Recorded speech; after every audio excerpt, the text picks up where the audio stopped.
Assalamualaikum warahmatullahi wabarakatuh. Perkenalkan, nama saya Muhammad Taufik Raisal, CGP Angkatan 2 Kota Medan.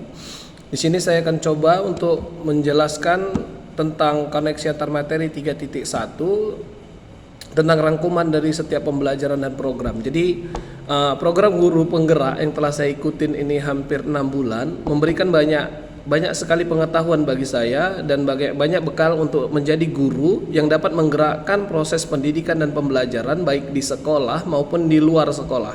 Jadi dari pertama, bagaimana kita mengambil semboyan ataupun nilai-nilai yang diterapkan oleh Ki Hajar Dewantara tentang Tut Wuri Handayani, Ingarso Sungkutulodo, Ing Madio Mangunkarso, Tut Wuri Handayani gitu ya. Jadi bagaimana kita itu menyiapkan kemampuan dan keahlian serta sikap dalam menilai dan menimbang untuk mengambil sebuah keputusan di tempat-tempat di mana kita itu diberikan kepercayaan. Bisa saja ketika kita menjadi pemimpin, kita harus bagaimana benar-benar memikirkan orang-orang yang kita pimpin. Dan kalau kita yang menjadi orang yang dipimpin atau menjadi anggota dan bawahan, bagaimana kita mengambil sikap sebagaimana orang yang sedang dipimpin. Dan kita itu memiliki sebuah pimpinan, dan biasanya setiap pemimpin ini paling benci untuk dipimpin dan diperintah. Jadi bagaimana kita mengambil sikap dan tingkah laku, bagaimana kita bisa kalau berkomunikasi dengan sesuai bagaimana porsinya. Dan seandainya kita berada di tengah-tengah antara pucuk pimpinan dengan anggota di bawah, ya bisa saja kalau di sekolah ini kita anggap wakil kepala sekolah ya.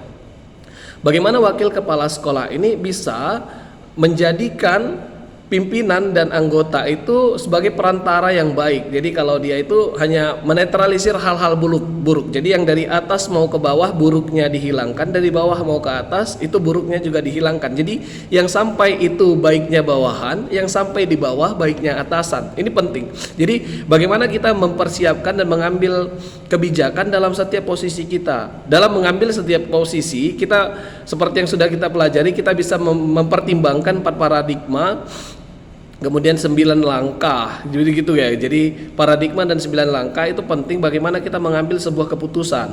Dan kalau dalam setiap pengambilan keputusan ataupun dalam kita